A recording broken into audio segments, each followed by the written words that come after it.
आजकल प्रत्येक घरों में विवाद है, महाभारत मच्छी अलग अलग है। लोग हमारे पास आते, महाराज जी कोई उपाय बताओ। सासू मां चाहती है कि हमें जो बहू मिले वो एकदम हमें मां माने, वो बेटी जैसी रहे, और बहू चाहती है कि जो हमें सासू मां मिले वो एकदम हमको बिटिया बनाकर रखे, स्वतंत्रता दी। लेकिन गड़बड़ कहां है? सासू मां खुद मां नहीं बनना चाहती, बहू खुद बेटी नहीं बनना चाहती। इतनी सी गड़बड़ है। और इतना सुधार हो जाए तो आज हर घर स्वर्ग हो जाए और हर घर में खुशियों की बहार आ जाए।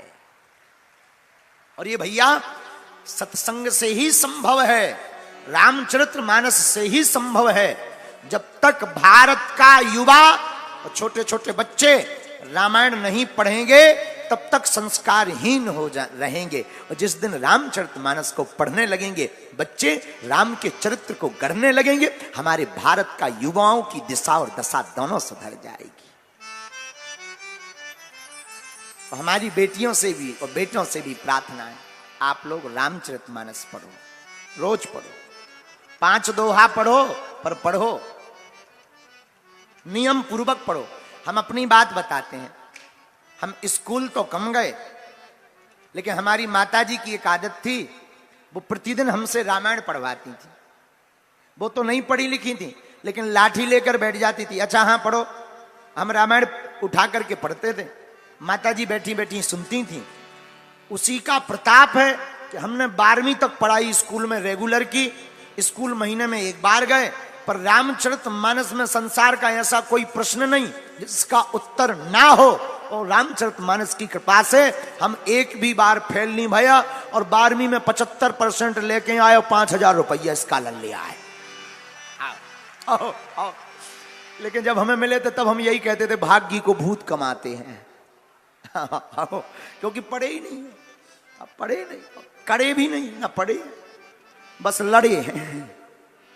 ना कड़े हैं ना पढ़े हैं, बस लड़े हैं।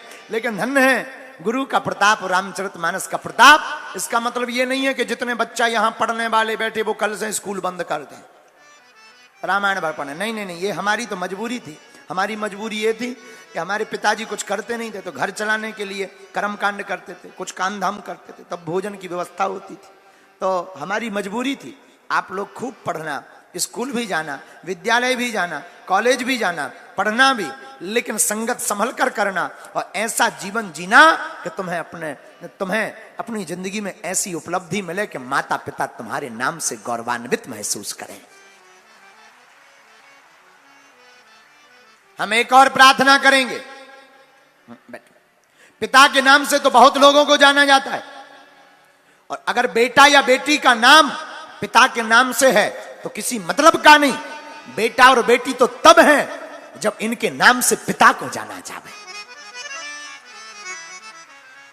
ऐसा काम करना चाहिए कि लोग कहें ये अमुक बेटी का पिता घूम रहा है, ये अमुक बेटे का पिता घूम रहा है, ऐसा काम करो। ये अमुक कलेक्टर के पिताजी है, ये एसडीएम साहब के पिताजी है, ये अमुक इंजीनियर के पिताजी है। ऐसा नाम रोशन करो ताकि माता पिता को तुम्हारे होने पर गौरवान्वित महसूस